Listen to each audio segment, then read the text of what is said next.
All right, so we'll take 10 more seconds.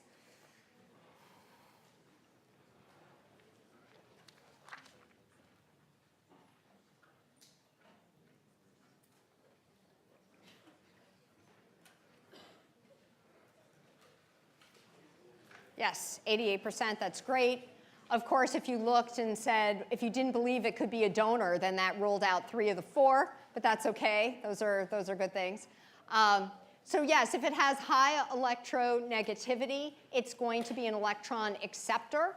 And part of the reason for that is that it has a high affinity for electrons. And another part of the reason for that is that if you look at the equation, when you have a high ionization energy, something that has a high ionization energy is not going to be a good donor. So that wouldn't make sense. So both of those terms, having high in both categories, is consistent then with this trend. So let's take a little bit more of a look at that and why this is true. So high electronegativity, an atom with high electronegativity is an electron acceptor. And then low would be a donor. And so if we think about this, and this is our periodic table, and again, it's not going to be including our noble gases, which really don't want to be accepting or donating anything.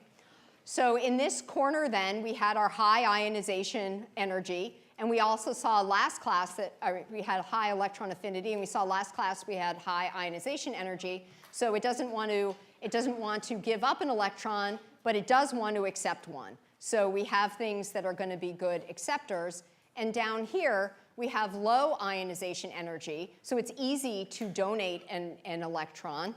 Oh, let me just put these up, sorry. So we have then, if you're high and high up here, you have something that's a good acceptor, and it's going to have a high electronegativity. So high, high means high over there.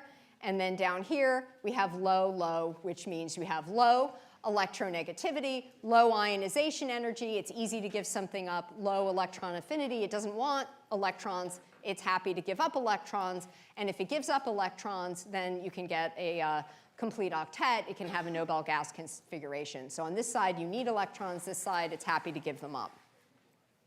So if we look then, just a periodic table, again, this makes sense. We gain an electron over here. We get our happy Nobel gas configuration. We lose electrons over here. We do the same thing. So that's a way to think about electronegativity.